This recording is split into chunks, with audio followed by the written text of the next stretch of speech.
Even our medical missions, we send our students to help evangelize while we're doing the medical mission. But with the Quito School of Biblical Studies, we also have several other ministries or branches of our services. The master's program, which we started 3 years ago. Programa de Liderazgo Ministerial, which I'll talk about, which is a lay leadership program. And online program, university ministry, and even the teams, which you're very involved in. So there's a lot to discuss, and so I'll need a little bit more time, like a couple hours. No, yeah, we're gonna get done at 15 till. Don't worry. This is my family. I'm hoping that they'll all be in here. We've been in Quito for 10 years.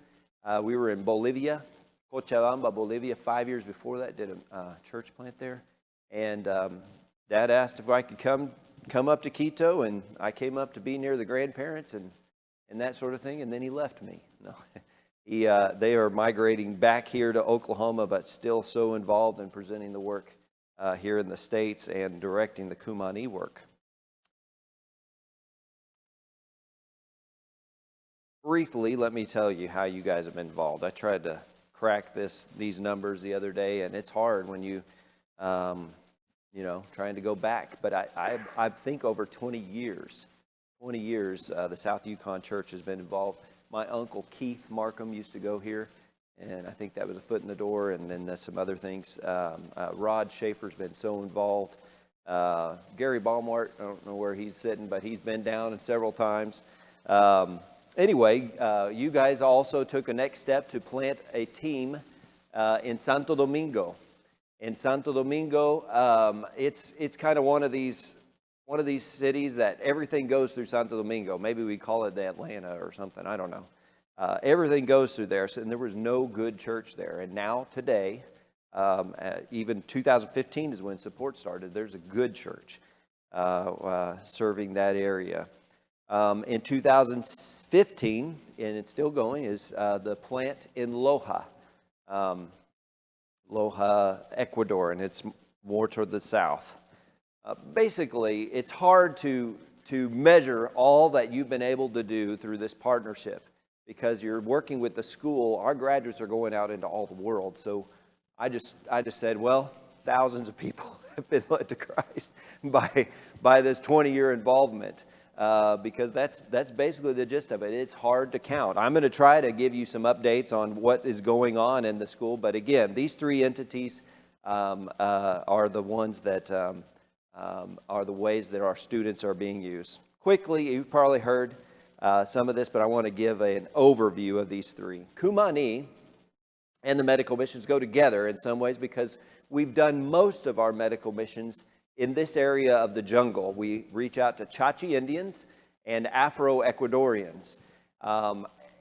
It started in 2010. Now we have, instead of a bus ministry, we have a canoe ministry. And this morning, they're trying to figure out, well, how do we get to 6 different churches on the river, which is awesome.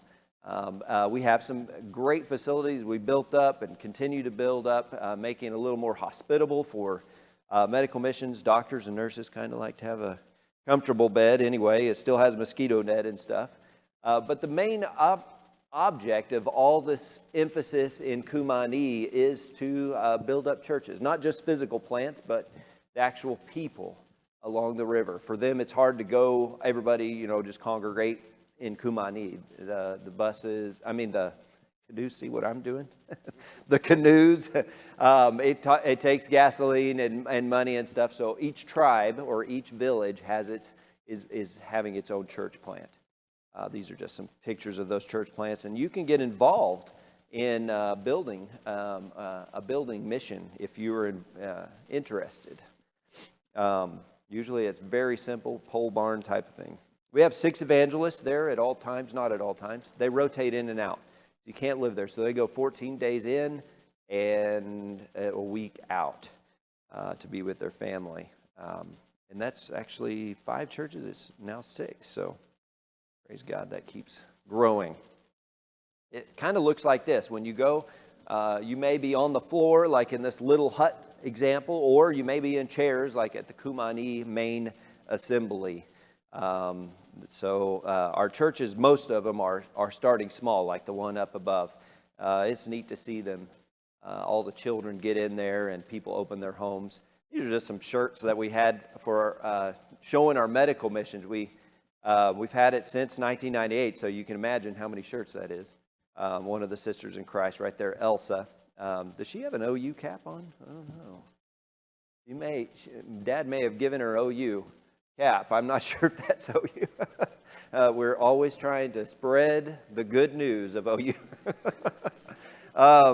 Anyway, medical mission's been going on. I think it's helped us get into the lives of people and really make a difference in this section of Ecuador. You see my daughter there holding one of the Afro Ecuadorians.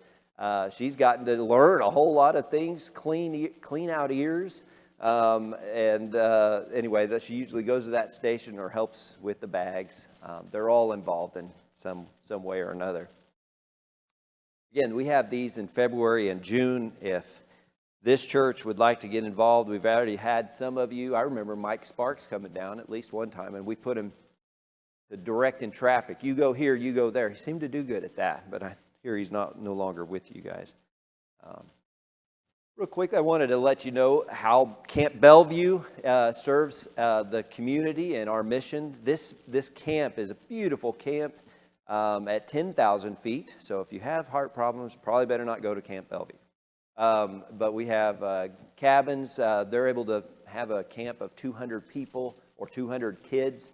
And even during the year, they are able to service the children in the flower plantation. Somebody decided or learned that you can grow the best long stem roses at high altitudes right on the equator. So there are a ton of flower rose plantations, and that's probably become one of our biggest product, roses. So they will help these kids. Their parents are working full days, and they will help them with tutoring and whatnot in the afternoon. It's kind of like VBS every day of the week. It's tiring for me to witness, but they do a really good job. They also do some short-term missions, internships, that sort of thing. It's a blessing to have this sister ministry there. This is the one that South Yukon has been mostly involved in, and it's where kind of my niche as well, the Quito School of Biblical Studies, or EKEB. We have 35 to 40 students at a time. They're from all over the world. They come from mostly South America. And I would probably say we are the leading we're the leading institute of Bible in all of South America. I'd compare what we're doing to Baxter, if you've heard of them in Honduras, and I think they are kind of the leading institute in Central America. But many years ago, I kind of talked about this or alluded to it. My parents started this ministry, and if you think about it, why did they start a Bible training school? It takes a lot of money, takes a whole lot of time. And you might think, well, is this the best way to use our resources as missionaries and partners with this mission? And I believe it has been the best way to use it. We have graduates all over the world, and they have made such an influence.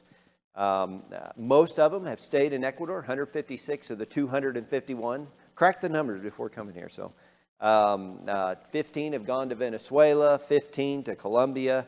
We have several in U.S. Actually, that should be 9. I don't know how that got to be 13, but anyway. Peru, Bolivia, Argentina, Mexico, Costa Rica, Cuba, Chile. We are placing our graduates all over the world in places we never even thought. That's kind of hard to see, but we have one in Ukraine. Another one's going to Moscow. They've been invited by an NGO there to help the church and that NGO. Indonesia, we have a graduate in Indonesia who's planted multiple churches.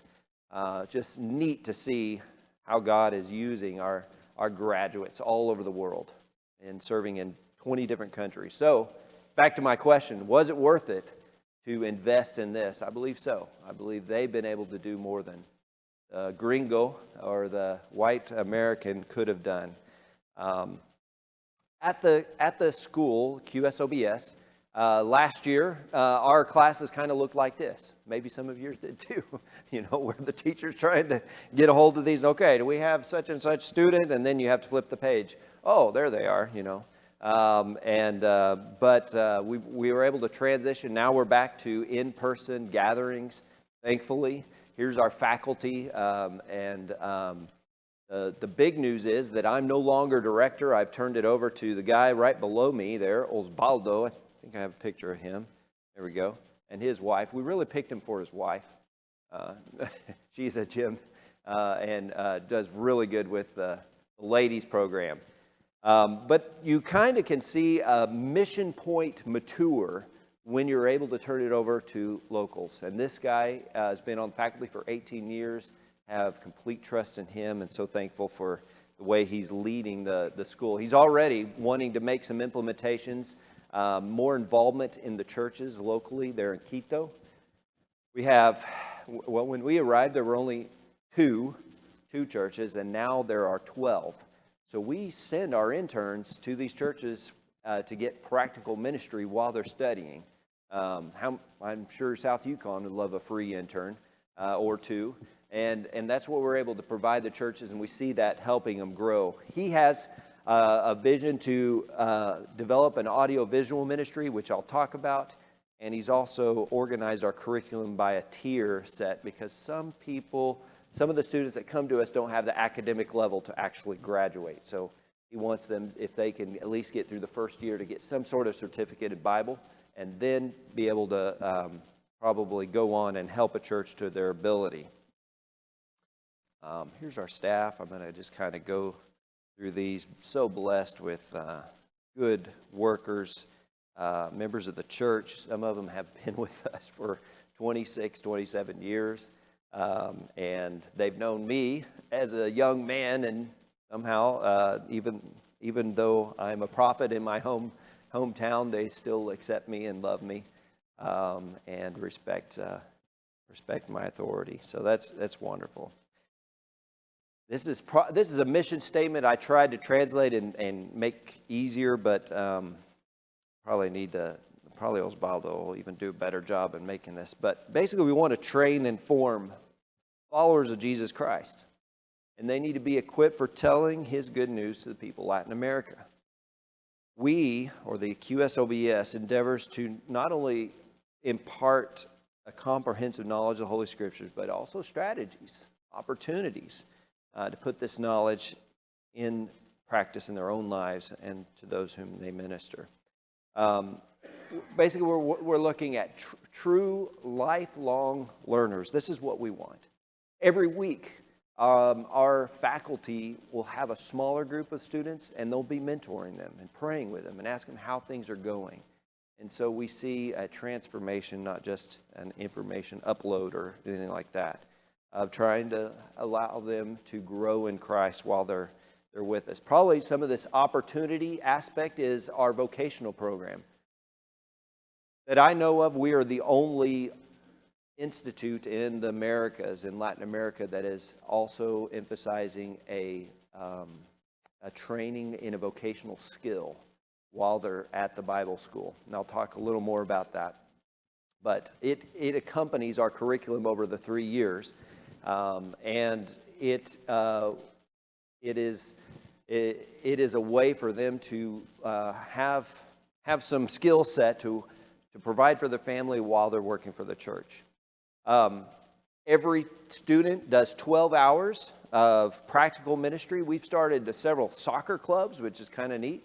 It's been a way for us to integrate in the community, get to know families. Those families are interested in what we're doing and the good things that God is doing in us.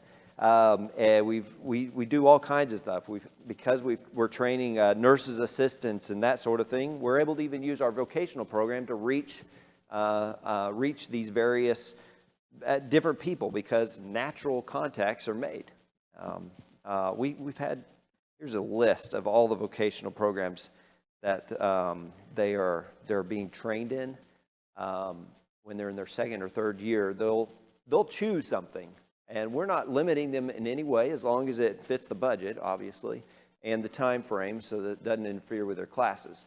During that year, at least year of training, they're not taking the practical ministry. That is their ministry, to learn this skill set. And let me see if I can run that again. Anyway, just nurses assistants, certified nurses assistants. That helps us in our medical missions as well. Motorcycle mechanics. We were able to train a few motorcycle mechanics. They can tear down a motorcycle, put it back together, and they'll be able to open their own shop, be able to help the church at the same time. Why is this important?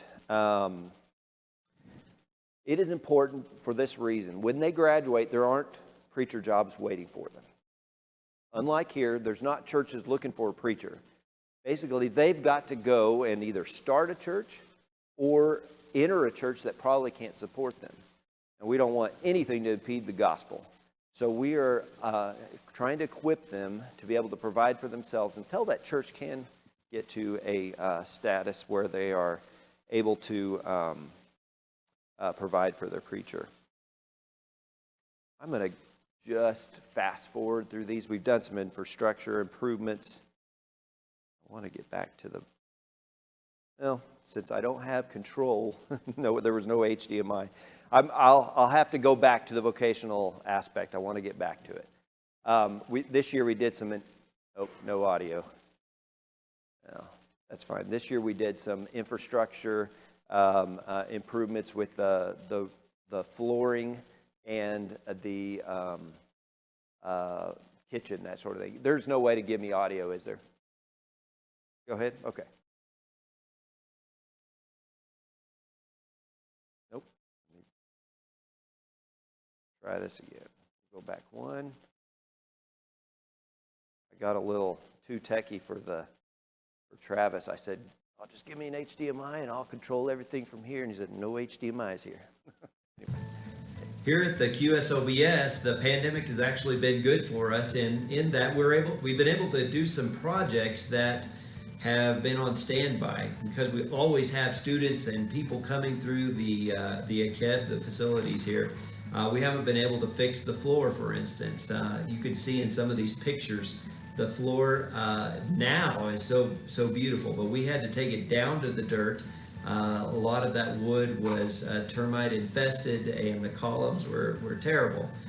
We've been able to dedicate to some projects that the fire marshals have been wanting us to get done, and so we've also been able to get our ladies a remodeled kitchen. The University Church of Christ in Amarillo has helped us with this, and it's so beautiful now. I'm so thankful. The Bellevue camp even helped us with their carpenter, so we worked out a deal there to give the ladies and give this school a good kitchen that is used every day, feeding 50 or more people. Okay. You saw that carpenter from the camp. During the pandemic, people lost their jobs in Quito and in Ecuador in general. Poverty kicked up about 32%. Only 30% were making a minimum wage, are only making a minimum wage or better. So we don't have the stimulus or any government bailout or anything. So it's been a hard time. So we tried to help the camp keep all of their workers and use their carpenter. I'm going to get back to the vocational program when I talk about the teams, if I can do that. Just basically with the Quito school, I want you to know that there's a three-year main program that we do, but we are always trying to reach demographics beyond that.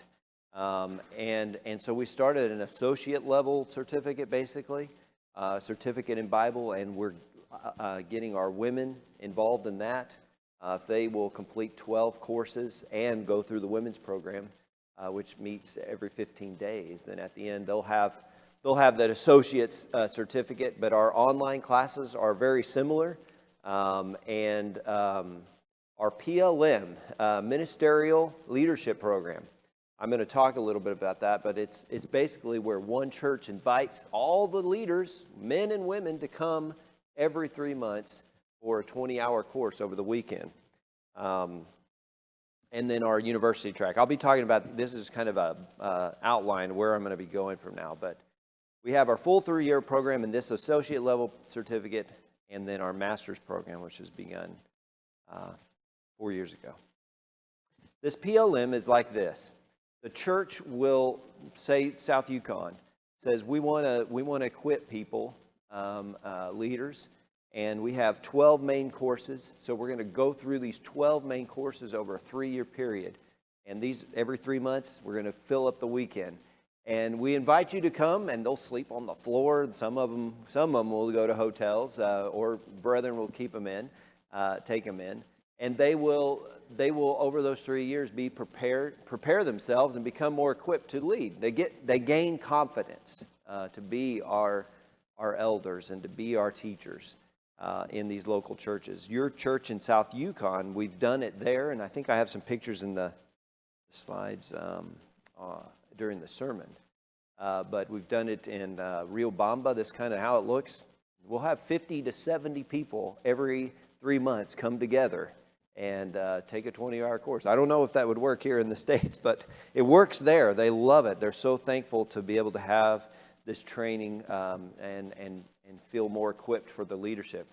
In this next year, we got detained by the pandemic, and this next year we'll be doing it in Esmeraldas and rotating amongst the churches there, even going to Kumani a couple times, Dad. So, our master's program is basically a cooperative effort. We're not trying to gain money or anything, so we don't have to compete like the universities here do. So SIBI, which is Sunset, TIBI in Houston, and the AKEB, we have a board of directors, and we give this training free to those who have graduated from our programs, and so they can retool themselves in many ways. It looks kind of like this, but this is our front leaders all over the Americas trying to gain a little more understanding and expertise in what they do. I just finished grading yesterday all of the projects that I had for one of my classes. I talked to you about the women's program. It's kind of like this, that they'll have class every 15 days. They'll take a course every quarter.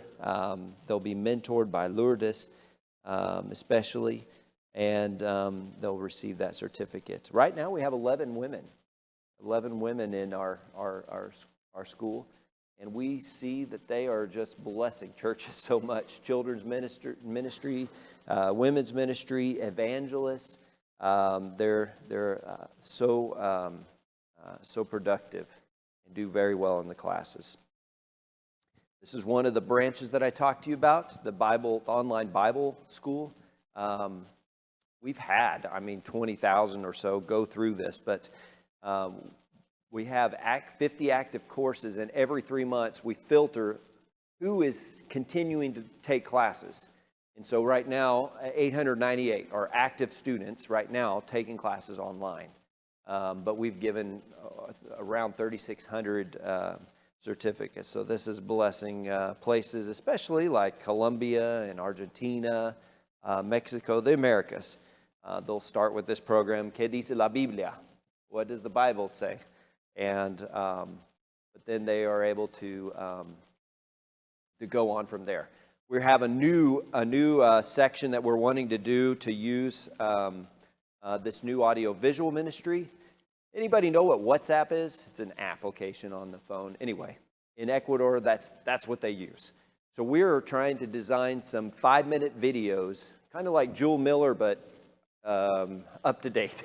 But 5-minute videos that someone can send via WhatsApp, and then just follow up with that person and evangelize them. Take them through seven videos that will lead them to Christ. So this is kind of Osvaldo's focus, that he's wanting to upgrade our services to be able to make some good resources for churches and evangelistic tools that will all be available for the church and for evangelists online for free. This is one of our rooms that we're revamping right now to fit that need. I don't know much about at least audio-visual stuff. I know a little bit. but they're hoping to make this a soundproof room and be able to crack out some good stuff.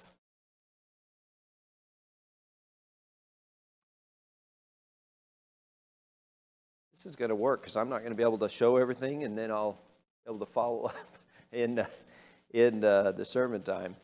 Our university ministry began with an idea of a need for dormitory space for our single guys.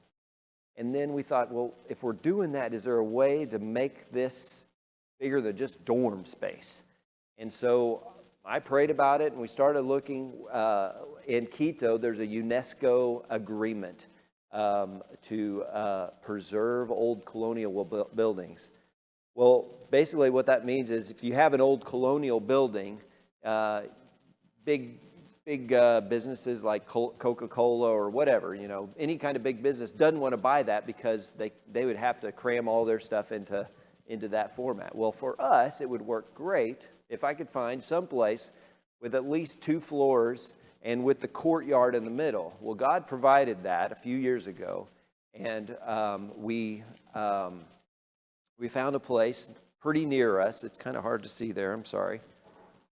Here's the Quito School right here. And here, right by the park, is the campus house.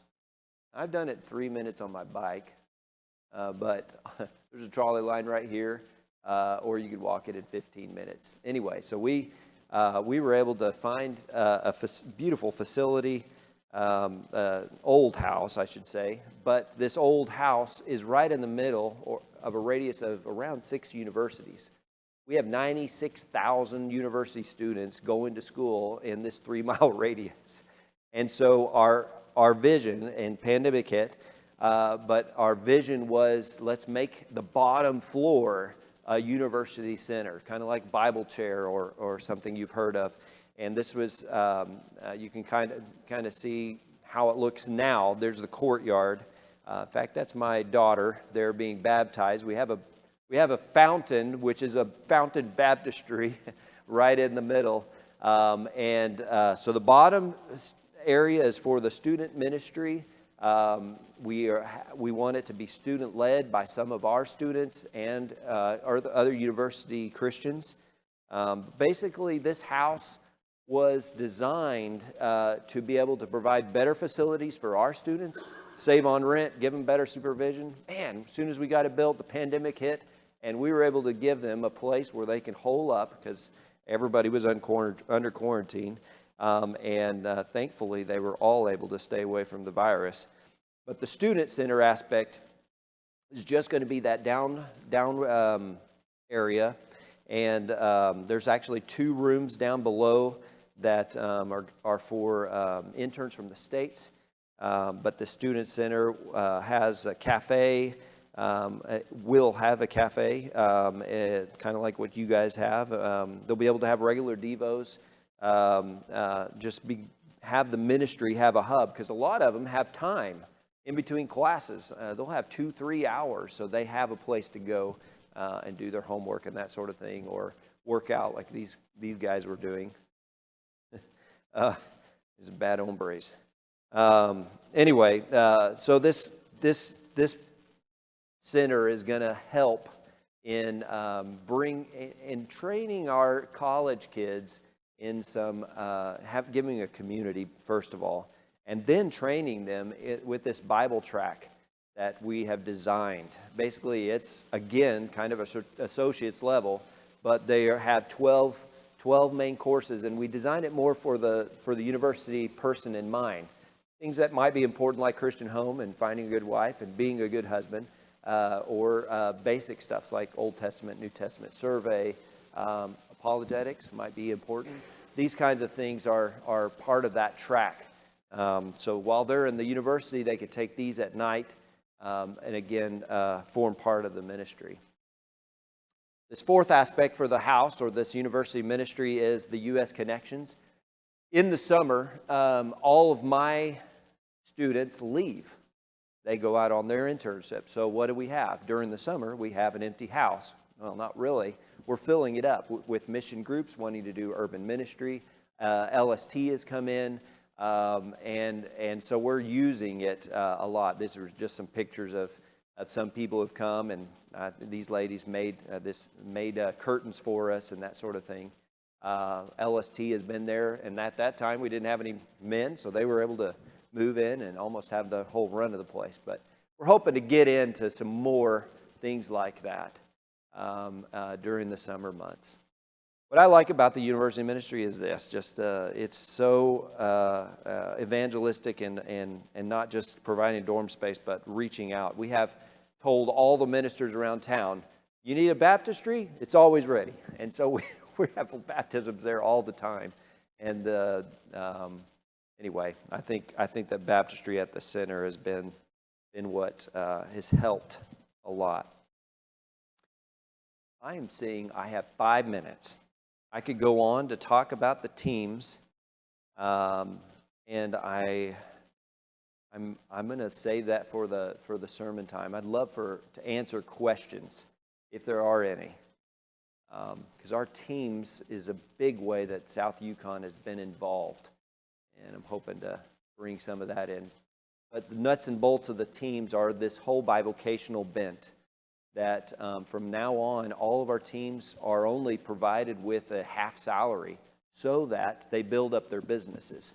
We want them to learn a trade, be able to balance their secular work and their ministry at the same time. Why am I saying that? Let me go ahead and move here. The reason for this is because there's no jobs waiting for them when they graduate. How many would go into university, take a Bible degree, knowing that there's not going to be a job for you afterwards? How many parents would want to send their kids to do that? And you wouldn't. But if they can come out with a trade and be able to help the church, then they'll be a blessing to South America. Here's some of those numbers that I was telling you about. Basically, 61% of our graduates are bivocational, meaning they are doing a job and ministering to the church at the same time. Okay, only 13% have full U.S. support. Now, I have your evangelists and LOHUD here because they're only receiving half salary or half support, so that they're able to invest in their businesses. This is another area I want to work on in these next 5 years. Is that only 3% of our local churches are supporting full-time a minister. We need to get that up. We need to grow that. So I'm going to take 5 to 7 churches who would be willing to commit with me over a 5-year span to educate and help them reach that level of maturity where they're providing for a minister and see how it is done. We're on a frontier, basically. You guys know, years ago when churches were just beginning, the farmer would be out 6 days a week doing his fields, and then on Sunday he'd be preaching. That's where we're at right now. And so it's a growing process to get to a more mature state. So if they can learn to balance their work and ministry right now, use those jobs as access ministries to integrate naturally into the community, we'll see, I put Christ-sustaining, we'll see a self-sustaining, Christ-sustaining principles take place. Why don't I stop there since time is there? I'd love to field a few questions, and I'll talk about our teams right as an intro into the sermon.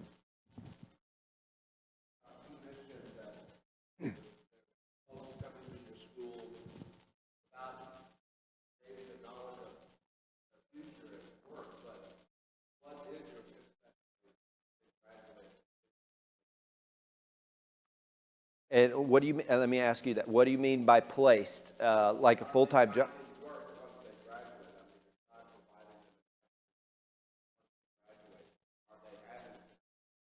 Right. Well, they have to. They have to survive somehow. Our work our support only goes for those 3 years. So they'll get into a job, and it's usually an adjustment to go from study to job.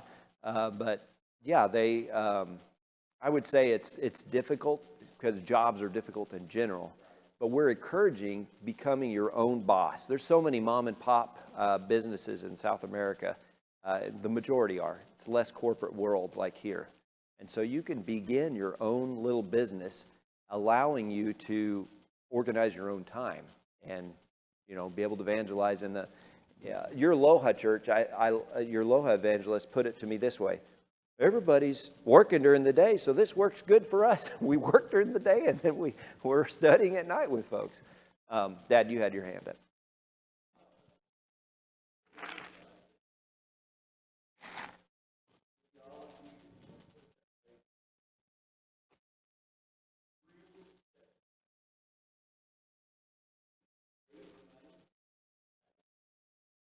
Mm.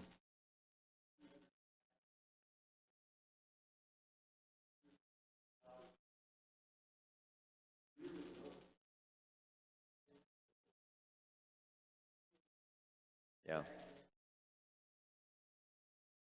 Right.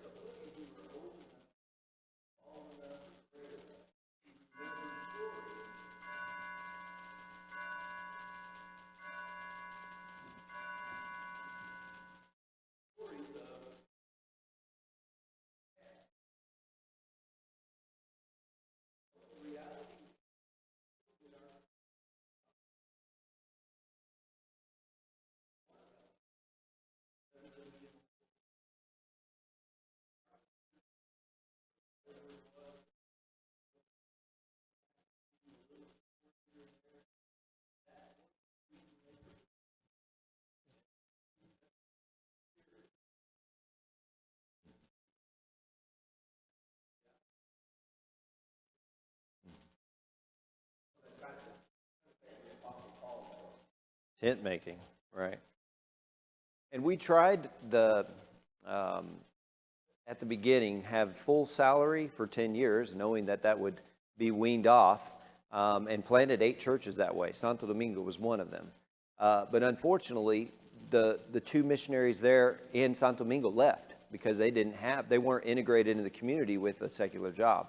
Now, what we're seeing with our bivocational teams going out is missionaries stay, and they become pillars in the church and part of the leadership team.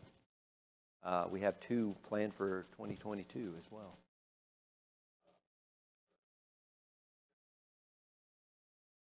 Yeah, there are. I'll get to that during the summer. Yeah. Bivocational. None of them on full salary, but all of them helping in the work. Yeah. So kind of a team approach. You'll see we've also planted so many other churches that haven't been under this model or anything like that. It's just graduates going out and making it happen. So I can take a few more questions. I think questions help us process what I'm saying.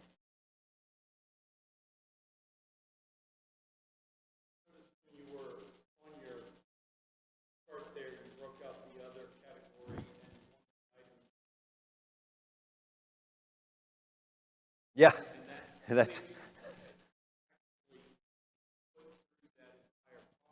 yeah.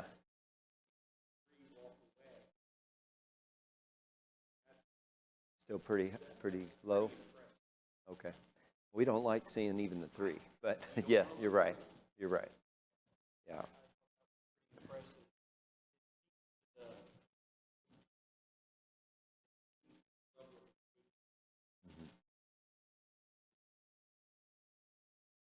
We're so involved in their lives, and they make the best relationships with their colleagues. They form their teams out of those relationships. So this becomes kind of one of those pivotal moments in their lives where God kind of leads them to the next stage. Yes, Rod.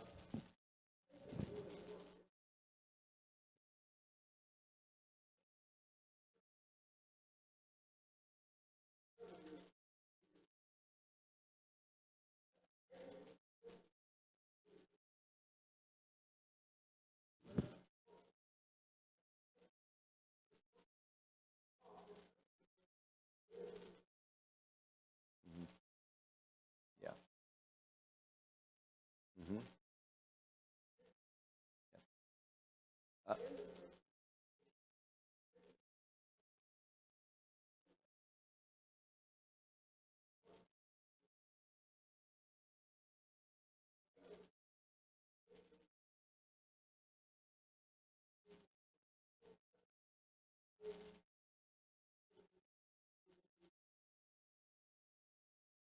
It is true, Rod. MRN put out a study in 2017, and basically there's 240 U.S. missionaries on the field back in 2017. Only 240. We're a dying breed. But what I guess I would encourage, I don't want to discourage some of the young men who want to be missionaries. There's still a need for that. But there's so many other non-traditional ways of getting into communities, especially like places like China and these access ministries. If you developed a business that's on an international level, you're going to have an incredible impact for the kingdom if you go with those eyes. A lot of the universities are using this thing called BAM. Anybody heard of BAM? Business as Mission? I talked with a guy at Lipscomb. He gets every one of his business majors in this class, and he helps them see that their future can be a mission point for God. I mean, whether they're Christian or not, he helps them see your mission can be, your business should be a mission for God. Anyway, they're doing some neat things on that angle, but probably should let you go. I'll talk more about the teams specifically that you're supporting as an intro before Dad's sermon. Yes?